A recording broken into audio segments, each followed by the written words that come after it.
What would you do if you saw a boy in a wheelchair sinking into the mud, and everyone just walked by? This isn't a story about pity. It's about the kind of courage that still exists in the quiet hearts of ordinary people. If you've ever witnessed a moment like this, or believe kindness can still change the world, drop a comment below. Tell us where you're watching from, because compassion knows no zip code. Rain hammered down on the empty paths of Riverside Park, blurring the line between sky and ground. The wind carried the smell of wet earth and something else, panic. In the middle of the flooded path, a wheelchair was sinking, inch by inch, into the mud. The boy trapped in it couldn't move his legs, and every push made it worse. "Help, please!" His voice cracked through the storm, small and desperate. No one stopped. 50 feet away, his caregiver stood under a tree, dry beneath her umbrella, lost in a phone call. A jogger glanced over his shoulder and turned away. A woman with a stroller crossed to the other side. The rain drowned out more than the boy's voice, it drowned out empathy. Then, through the gray curtain of rain, a teenage boy appeared. Soaked to the bone, still in his grocery store uniform, clutching a paper bag of food that was already tearing. His name was Noah Thompson, 14 years old, just off work and heading home to a tiny apartment and an ailing grandmother. But in that instant, he didn't see a stranger. He saw someone who needed help. Without thinking, he dropped the groceries and ran.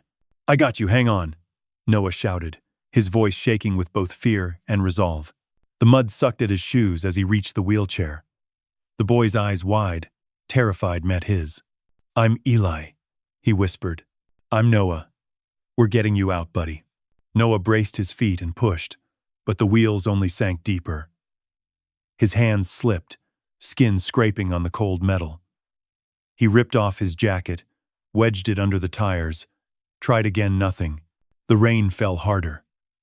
For a second, it looked hopeless. Then he made a choice that would change everything. "Put your arms around my neck," Noah said, voice steady now. "I'm going to lift you." Eli hesitated, then obeyed. Noah grunted, his back straining as he pulled the smaller boy free. His shoes sloshed, the mud gripping like quicksand. But he didn't stop. Inch by inch, step by step, he carried Eli toward the nearest bench under a massive oak. When they finally reached it, Noah sat down with the boy still in his arms, shielding him from the storm with his own body. Eli was shivering violently, lips turning blue. Noah pulled off his hoodie and wrapped it around him. "You're safe now," he said quietly. "You're not alone." For a long moment, the world was just rain, breath, and the quiet rhythm of two heartbeats under the same sky. Then, through the sheets of rain, headlights appeared bright, blinding, slicing through the dark. A black Bentley skidded to a stop near the curb. A man in a suit burst out, shouting the boy's name. "Eli." The man froze at the sight before him, his son covered in mud, wrapped in another boy's jacket, being held by a stranger who looked half-frozen himself. "He saved me, Dad," Eli whispered, refusing to let go of Noah's arm. "When everyone else walked by, he didn't." The man's face softened, torn between shock and gratitude. He looked at Noah, soaked, trembling, but steady. "Thank you," he managed to say. "Thank you. Doesn't even begin to cover it." Noah shook his head. "Just did what anyone would do, sir." But the man knew better. Not everyone would. Thunder rolled above them. The rain began to slow, turning from fury to drizzle. The man helped Eli into the car, then turned back to Noah. "At least let me drive you home. You'll catch your death out here." Noah hesitated, pride flickering in his eyes, but exhaustion and the cold won out. He nodded silently and followed. As the Bentley pulled away from the park, its headlights swept over the forgotten wheelchair, half buried in the mud left behind, tilted and broken. And in that single moment, a quiet question hung in the air, one that neither boy could yet answer. What happens when two worlds that should never meet refuse to let go? The Bentley's engine hummed softly as it rolled through the wet streets of Seattle. Raindrops streaked across the tinted windows like silver threads. Inside, silence filled the car, awkward, heavy, but strangely comforting. Eli sat close to Noah, refusing to let go of his sleeve. The boy's small fingers trembled, not from cold anymore, but from something deeper: trust. Across from them, Richard Whittaker, still in his tailored suit, gripped the steering wheel tighter than necessary. His polished shoes were muddy, his cuffs soaked, but he didn't care. For the first time in years, fear and gratitude lived side by side in his chest. "You work at Morton's Grocery?" Richard asked, trying to break the silence. "Yes, sir," Noah said quietly. "After school." "And your parents?" Noah hesitated. "They passed away when I was 2. My grandma raised me." Richard nodded, his throat tightening. His own wife had been gone 5 years now. He looked at Noah again, mud-streaked, shivering, yet calm. There was something in the boy's eyes that struck him. Quiet resilience. The kind he'd once admired but forgotten, amid corporate meetings and private jets. When they reached the apartment building, Noah shifted uncomfortably. The paint peeled from the walls, the elevator was broken, a handwritten sign taped to the door. "Out of order. Use stairs." Richard glanced at the cracked steps leading up. "You live here?" "Yes, sir. 3rd floor." Eli looked out the window, frowning. "Can we go up, Dad? I want to thank him properly." Noah froze. "You don't have to," but Richard interrupted gently. "It would mean a lot to us." They climbed the narrow stairs, the smell of damp carpet and cheap disinfectant filling the air. When Noah unlocked the door, the apartment told a story words never could. It was spotless, too. Spotless for a boy his age to maintain alone. The furniture was old but cared for. A small table held a framed photo, a smiling couple, and a toddler who looked a lot like Noah. On the couch, Evelyn Thompson stirred, thin and pale beneath a knitted blanket. "Baby?" she murmured. "You're home so late." Then her tired eyes focused and widened at the sight of their guests. "Oh my, what on earth?" "It's okay, Grandma," Noah said softly. "This is Eli and his father, Mr. Whittaker. I helped them at the park." Evelyn struggled to sit up, embarrassed by her nightgown, her frail hands clutching the blanket. "You saved his boy?" she asked. "Yes, ma'am," Richard answered, voice breaking slightly. "Your grandson saved my son's life." The apartment went still. Evelyn smiled weakly, pride and sorrow flickering together. "He's got his mama's heart," she said, always running toward people instead of away. Richard's eyes caught on the counter pill bottles lined neatly, with dates written in black marker, a near-empty fridge humming softly, medical bills stacked in the corner with final notice stamped in red. The realization hit him like cold rain. This boy had saved his son, while barely holding his own world together. "Ma'am," Richard said gently, "I owe your family more than I can express. Please, let me help." Evelyn's voice wavered. "We don't take charity, sir." Noah's jaw tightened. "She's right. We manage." Richard looked at them both, compassion softening the steel in his voice. "This isn't charity. It's gratitude. And maybe, just maybe, a second chance for all of us." Eli wheeled closer to Evelyn. "Mrs. Thompson, Noah didn't just help me. He stayed. He gave me his jacket. He made me feel seen." Tears gathered in Evelyn's eyes. She reached for Noah's hand, squeezing it. "You hear that, baby? You're seen." For a moment, no one spoke. The hum of the refrigerator, the rain outside, the beating of 4 fragile hearts, everything else faded. Finally, Richard took a deep breath. "Noah," he said, "I'd like to arrange proper care for your grandmother and offer you a scholarship at Eli's school, Riverside Academy." Noah blinked, stunned. "Sir, It's not a favor, Richard interrupted softly. It's an investment in the kind of young man this world needs more of. Evelyn's trembling hand found Noah's. Sometimes angels, she whispered, wear expensive suits. Richard smiled sadly. Then let me be one for a while. Lightning flashed outside the window, painting their faces in brief silver light. Somewhere beneath that thunder, a quiet promise was born, one that would bind their lives far beyond that rainy night. Because sometimes, the smallest act of compassion doesn't end a story. It's only the beginning of one.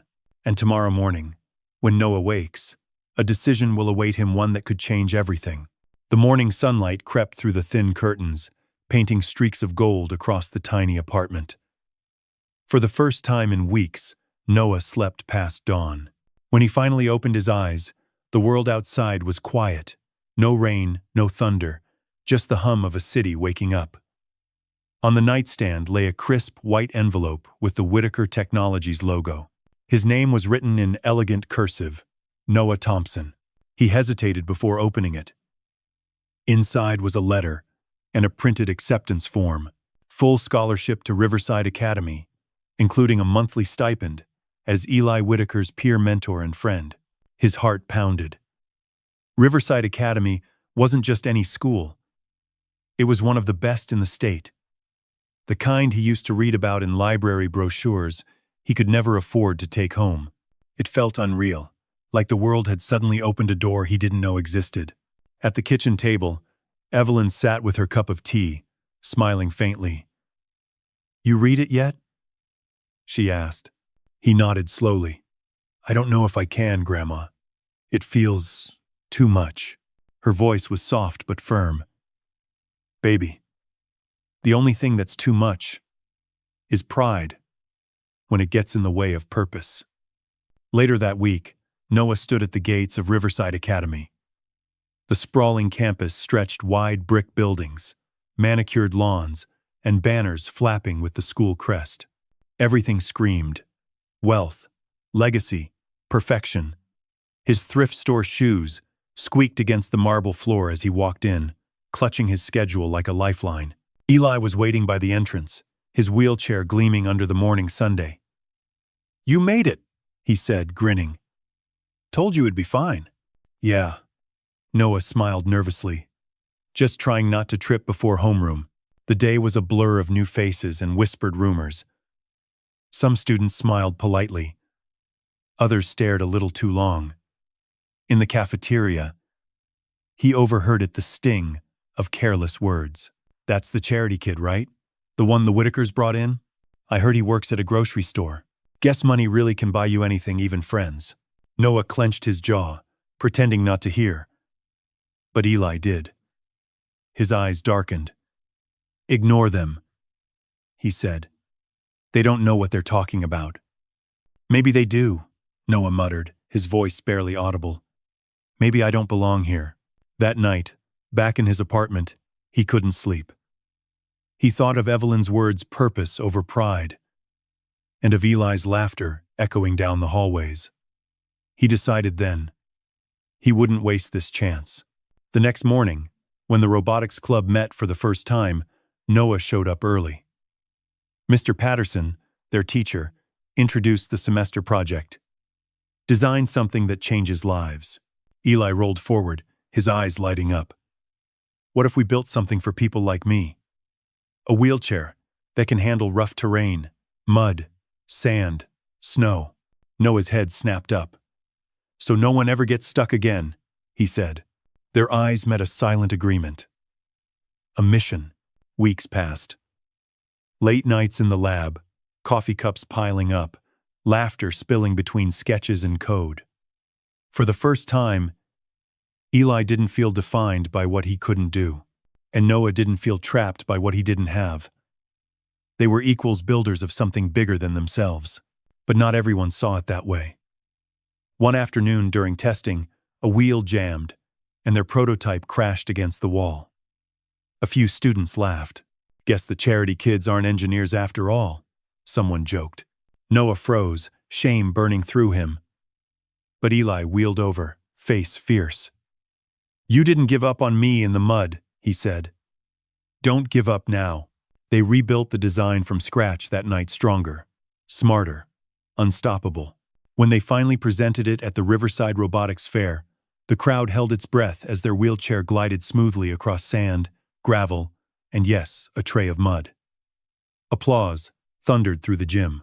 From the back row, Richard Whittaker stood with tears in his eyes. Evelyn was beside him, whispering a quiet prayer. And as flashbulbs popped and reporters crowded in, a teacher approached with a smile. There's a patent attorney who wants to talk to you boys, she said. Noah blinked. A what? For your design, she explained. It could change the world. Eli looked at Noah, his voice barely above a whisper. You ready for this? Noah exhaled slowly, a half-smile forming. I wasn't ready for the rain either, but neither of them knew their invention was about to test more than their skill.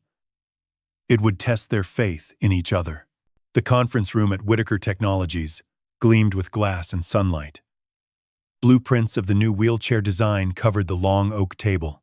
Eli sat proudly beside Noah, spinning one of the prototype wheels in his hands, while Richard watched from across the room, not as a CEO this time, but as a father.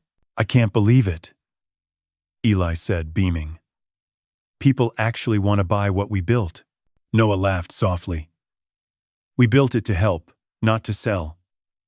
But if it helps more people, then yeah, maybe it's worth something. Richard leaned forward, his tone both proud and cautious. That's exactly what the patent attorney said. The design has real potential, and it's entirely yours. I'll fund the legal work, but every credit, every dollar of profit, will belong to you two. Noah froze, unsure how to respond. His instinct was to refuse generosity like that always made him uncomfortable. Mr. Whittaker. Richard interrupted gently. Noah, you don't owe me an explanation. You earned this. That night, the Whittakers invited Noah and Evelyn over for their regular Sunday dinner, a new ritual that had quietly become the highlight of every week. The dining room smelled of rosemary chicken and baked apples. The fire flickered softly as laughter filled the air. Evelyn sat near the window, her eyes shining. Feels like Thanksgiving every Sunday in this house, she teased. Richard smiled. It's not Thanksgiving, Mrs. Thompson. It's gratitude. On repeat. Halfway through dinner, the conversation turned to family. Eli asked, almost shyly, Dad, do you ever wish things were like before? Before the accident? The question landed like a stone. Richard's fork paused mid-air. He looked at his son, then at Noah, sitting quietly beside him. Every day, he admitted. But then I remember what we lost, made space for something new. The room fell silent for a moment, the kind of silence that feels holy. Then Richard cleared his throat, turning to Noah. There's something I've been meaning to ask you. Noah looked up, curious. Sir? When you turn 18, Richard said, his voice thick with emotion. I'd like to adopt you. Not as an act of charity, but as a choice. You're already family, Noah. I'd just like to make it official. Evelyn gasped softly, covering her mouth. Eli's eyes filled with tears. You mean, he'd be my brother? For real? Richard nodded. For real. Noah's heart raced. The room blurred for a moment, too full of feelings to name disbelief, gratitude, fear, love. Sir, I don't even know what to say, he whispered. Say yes, Eli said quickly, grinning through tears. Evelyn's voice broke through the emotion. Baby, she said softly. Your mama and daddy would have loved this man. He sees you the way I always prayed someone would. Noah swallowed hard. I already feel like part of this family, he said, his voice trembling. You all gave me more than I ever dreamed of. But if you'll have me, yeah.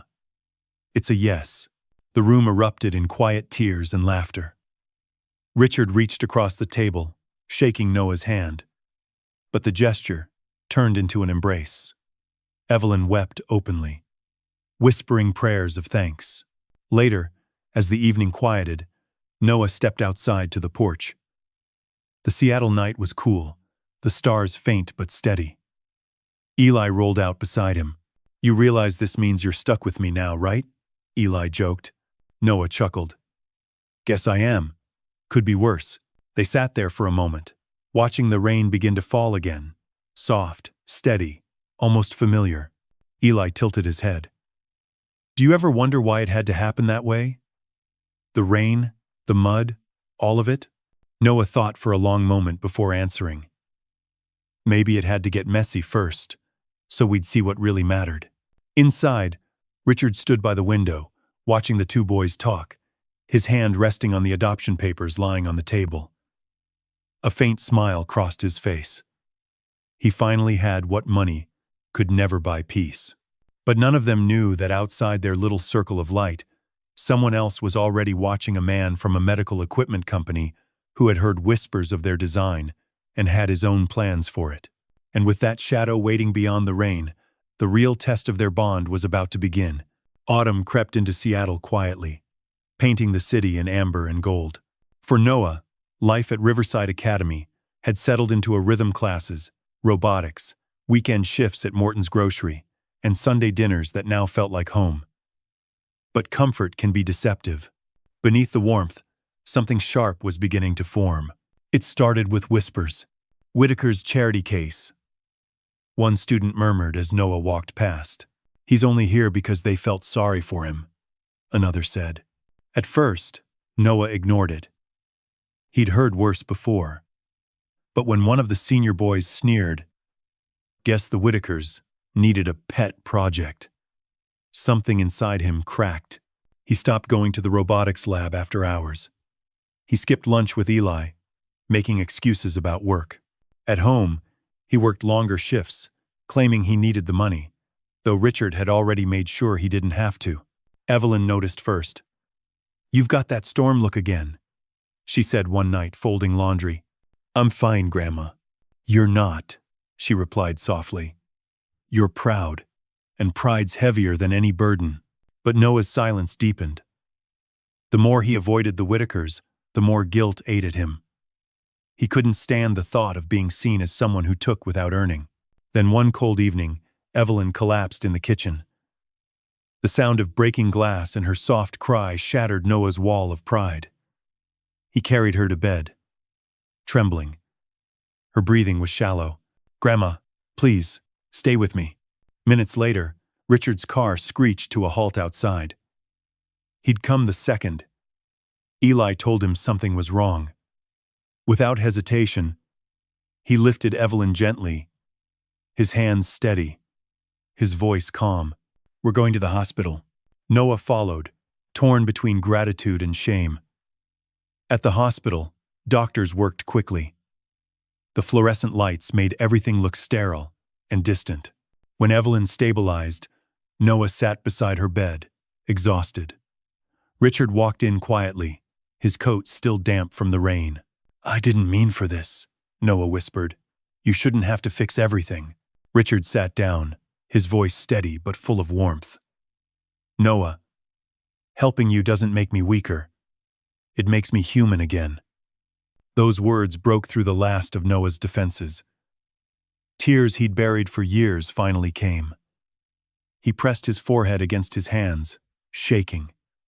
Richard placed a hand on his shoulder. "You've carried too much alone, son. Let someone else carry you for a while." Evelyn stirred, her eyes opening just long enough to whisper, "Family isn't about who needs who more. It's about who stays." Outside, the rain began again, soft and rhythmic against the hospital windows. Noah looked at Richard and managed a faint smile. "You're still here," he said quietly. "Always," Richard answered. But even as peace returned for a brief moment, neither of them noticed the article flickering across Richard's phone. Medical company claims rights to Whitaker wheelchair design. And in that instant, their world, once calm again, was about to tilt all over. 2 weeks later, the peace that had settled over the Whitaker home shattered with a single headline. "Daniels Medical Technologies files patent for all terrain wheelchair design. Noah froze when he saw it. The photo attached showed their prototype, every detail, every adjustment he and Eli had built by hand. His stomach dropped. "That's our design," he whispered, showing the screen to Eli. Eli's face went pale. "But how? We never gave it to anyone." Richard called an emergency meeting at Whitaker Technologies.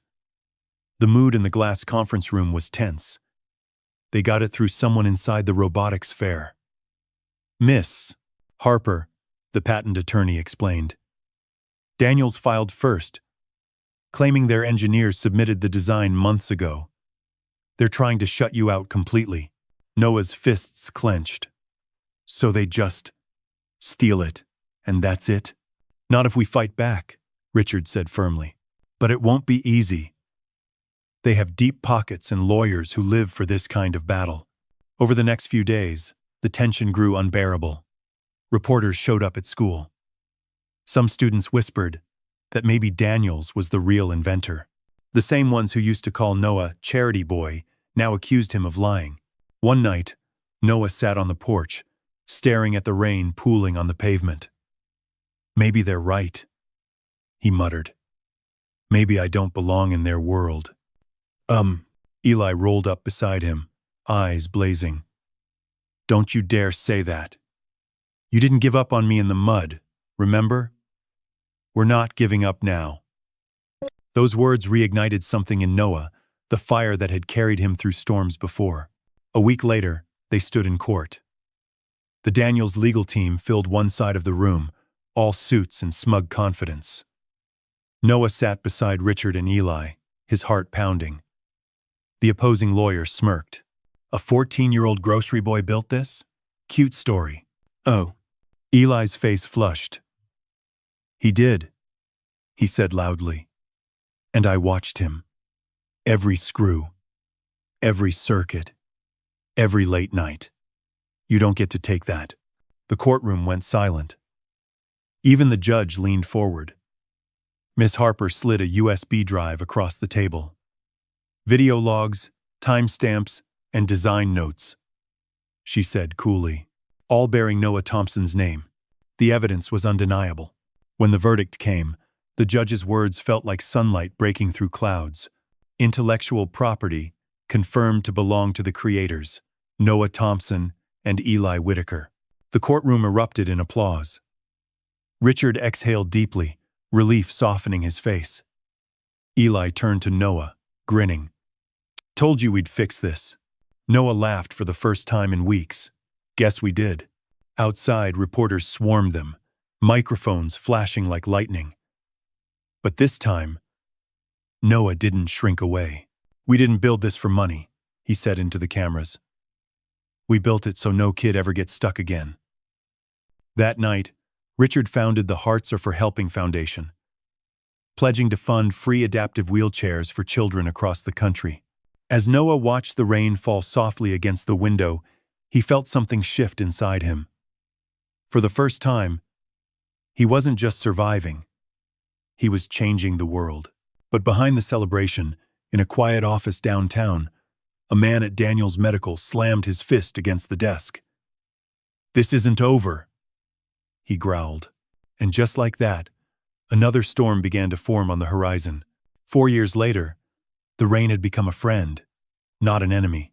It fell softly outside the grand auditorium of the University of Washington, where banners hung proudly reading Class of 2025, Commencement Day.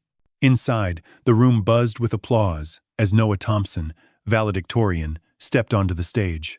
He adjusted the microphone, heart thudding, and smiled out at the sea of faces, students, families, cameras, and in the front row, Richard, Evelyn, and Eli, his brother, grinning from his wheelchair. "When I was 14, Noah began, his voice steady but thick with emotion. "I was walking home from work in the rain. I saw a boy in a wheelchair sinking into the mud. 3 people walked by. I was the 4th, and I stopped. The crowd fell silent. The words were simple, but they landed like truth. I didn't know it then," he continued. "But that moment, That one decision would change every life in this room.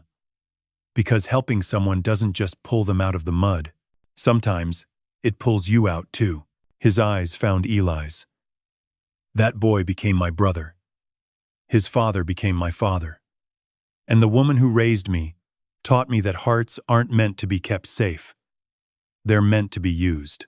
A murmur of emotion rippled through the hall. Some parents wiped tears from their eyes. Others nodded silently. Noah's voice grew stronger. We live in a world that keeps trying to divide us, rich and poor, strong and weak, able and disabled. But compassion doesn't check your bank account. Courage doesn't care where you come from. And love, real love, doesn't see limitations. Eli's hands gripped the wheels of his chair, his smile trembling. Evelyn clutched Richard's hand, whispering a prayer under her breath. Noah paused. Pulling a small framed photograph from his pocket, the one of him and Eli years ago, drenched in mud under a storm. He held it up for the crowd to see. This, he said softly, is what family looks like: messy, real, and chosen. The entire hall rose to its feet. Applause roared through the rafters, echoing like thunder. Noah blinked back tears. So, to my fellow graduates, when you leave here and the world feels cold, remember this. You don't need to change the whole world. Just don't walk past the person who needs you most. Get muddy if you have to. That's where the miracles begin. The ovation lasted minutes. People hugged, cried, and clapped long after he left the stage. Richard was standing now, tears freely falling. Evelyn whispered, "That's my boy." Eli shouted over the crowd, "That's my brother." Outside, when the ceremony ended, light rain began to fall, gentle, almost symbolic. Noah lifted his face toward the sky and laughed. "Rain again," Eli said beside him. "Maybe it's just God," Noah replied, reminding us where it all began. They didn't notice the reporter nearby, snapping their photo, the same image that would soon circle the country with the headline, "From Mud to Miracles, Brothers Who Changed the World." But for Noah, this wasn't the end of a story. It was the beginning of a legacy. A gentle drizzle swept through Riverside Park, carrying that familiar smell of wet earth and pine. Years had passed, yet the sound of rain hitting the old wooden bench felt the same soft, rhythmic, almost like a heartbeat. The brass plaque on the bench read, "For those who choose to see and to stay." Noah Thompson, now 24, sat beneath the same oak tree where he'd once held a frightened little boy. He wore a gray coat, a hint of rain on his hair, and the calm confidence of someone who'd finally grown into his purpose. Beside him, Eli Whitaker, now 20, maneuvered his sleek new wheelchair, their own upgraded model, across the damp path. "Still can't believe it's been 10 years, Eli said, watching a family pass with a golden retriever. Noah smiled. 10 years since mud and chaos, and somehow it feels like yesterday. They weren't alone for long. Richard Whitaker, his hair silver now, approached with 2 steaming cups of coffee. Behind him, Evelyn, older but radiant, leaned on her cane, her eyes lighting up at the sight of her boys. "You two always pick the rainiest day to meet," she teased. Richard chuckled. Some traditions shouldn't be broken.